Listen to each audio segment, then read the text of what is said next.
নমস্কার বন্ধুরা, কৃষ্ণা কিচেন ব্লগে আপনাদের সবাইকে স্বাগত। আজকে রেসিপি নিরামিষ ছানা পটলের কালিয়া। এই রেসিপিটি একদম সহজভাবে বানাবো, খেতে কিন্তু দারুণ হবে। তো শুরু করছি আজকের রেসিপি।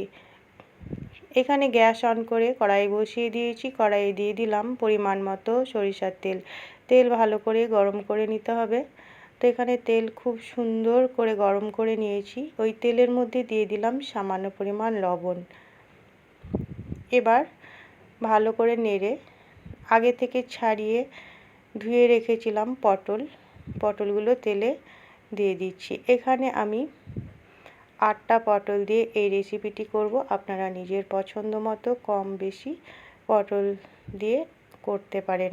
তো এখানে দেখুন কিছুক্ষণ পর পটলগুলো বেশ অনেকটাই কালার চেঞ্জ হয়ে গেছে। ভেজে নিয়েছি, আরও কিছুক্ষণ ভেজে নেব। পটলগুলো এখানে যত ভালো করে ভেজে নেওয়া হবে রান্নাটা খেতে খুব সুন্দর হবে। তো এখানে পটল খুব সুন্দর করে ভেজে নিয়েছি। পটলগুলো অন্য পাত্রে তুলে নিচ্ছি। আজকে এই রান্নাটা বন্ধুরা ভাত, রুটি, পোলাও, পরোটা, লুচি সব কিছুর সঙ্গেই খেতে পারেন। দারুণ হয় রেসিপিটি। আর নিরামিষভাবেই আমি করছি। পটলগুলো তেলে তুলে নেওয়ার পর ওই তেলের মধ্যে দিয়ে দিলাম 1/2 চামচ গোটা জিরে আর কিছুটা গোটা গরম মশলা, এলাচ, দারচিনি আর 6-7টা গোলমরিচ। এবার খুব সুন্দর করে নেড়ে নেওয়ার পর দিয়ে দিচ্ছি এখানে 2টো বড় সাইজের টমেটো কেটে রেখেছিলাম। ওই টমেটোর মধ্যে দিয়ে দিলাম সামান্য পরিমাণ লবণ। লবণ দিলে টমেটোটা খুব সুন্দর তাড়াতাড়ি কষানো হয়ে যাবে। টমেটোটাকে ভালো করে কষিয়ে নিতে হবে যাতে কাঁচা গন্ধ না থাকে। তো লবণ দিয়ে দেওয়ার পর টমেটোটাকে খুব সুন্দর করে দেখুন নেড়ে নিয়েছি, আরও কিছুক্ষণ নেড়ে নেব। তো ওই তেলের মধ্যে দিয়ে দিচ্ছি আমি আদা আর কাঁচা লঙ্কার পেস্ট। এখানে আমি 1 চামচ আদা আর কাঁচা লঙ্কার পেস্ট দিয়েছি। এখানে আমি খুব মিহি পেস্ট করিনি, জাস্ট থেতো করে নিয়েছি।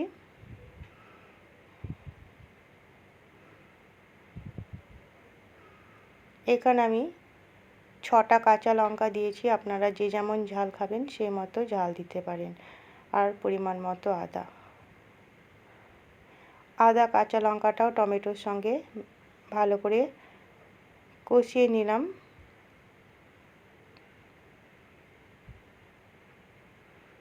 দেখুন টমেটোটাও অনেকটা গলে গেছে, দেখেই বুঝতে পারছেন। দিয়ে দিচ্ছি কিছুটা মশলা, জিরে, ধনে আর কাশ্মীরি লঙ্কার গুঁড়ো। এখানে ধনে নিয়েছি 1 চামচ, ধনে গুঁড়ো, জিরে গুঁড়ো 1/2 চামচ আর কাশ্মীরি লঙ্কার গুঁড়ো 1/2 চামচ। ওই প্লেটে সামান্য একটু জল দিয়ে টমেটোর সঙ্গে মশলা কষিয়ে নিচ্ছি। অল্প একটু জল দিলাম যাতে মশলাটা ধরে না যায়। সামান্য জল দিয়ে টমেটোর সঙ্গে মশলাটা খুব সুন্দর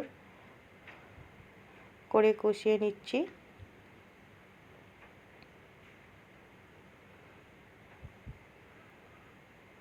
কিছুক্ষণ কষিয়ে নেওয়ার পর দিয়ে দিচ্ছি কালারের জন্য সামান্য পরিমাণ হলুদ গুঁড়ো।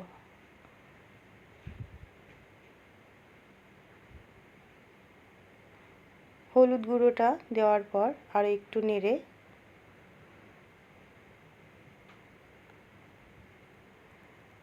দিয়ে দেব পরিমাণ মতো জল।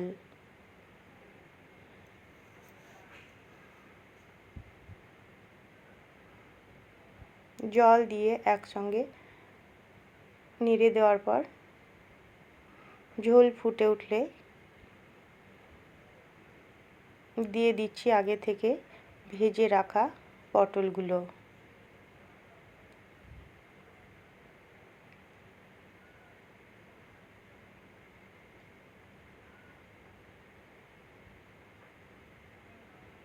পটলগুলো দিয়ে ভালো করে একসঙ্গে নেড়ে চেড়ে দিলাম। দিয়ে দিচ্ছি স্বাদ মতো লবণ। এখানে বুঝেই লবণ দিতে হবে, যেহেতু তেলে আমি একটু লবণ দিয়েছিলাম পটলগুলো ভাজার সময়।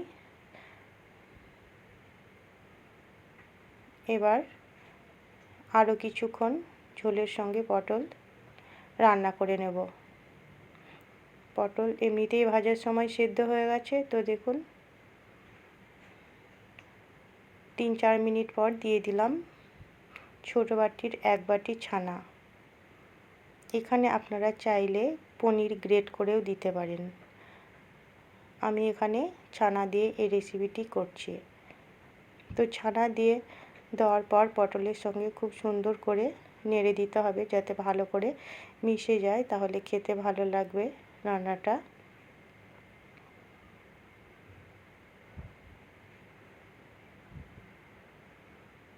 যে কোনো নিরামিষের দিনে আপনারা এই রান্নাটা খুব সহজেই করে নিতে পারেন, আর খেতে কিন্তু দুর্দান্ত হয়।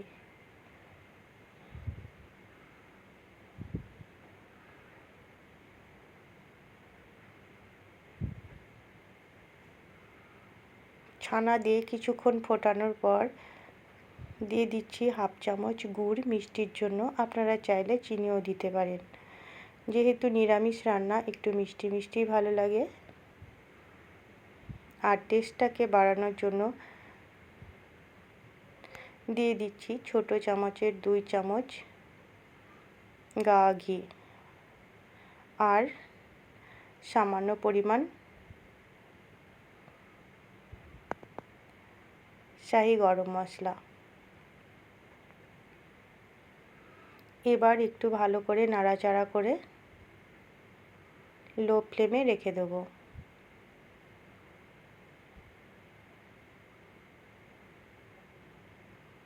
তাহলে বন্ধুরা কত সহজে তৈরি হয়ে গেল নিরামিষ ছানা পটলের কালিয়া। আপনারা অবশ্যই একবার এভাবে বানিয়ে খাবেন, দেখবেন খুবই ভালো লাগবে খেতে। তো আমি নামিয়ে সার্ভ করে দিয়েছি। রেসিপিটি ভালো লাগলে লাইক শেয়ার কমেন্ট করবেন, আর আমার চ্যানেলে নতুন বন্ধু হয়ে থাকলে সাবস্ক্রাইব করে পাশে থাকবেন। ধন্যবাদ বন্ধুরা।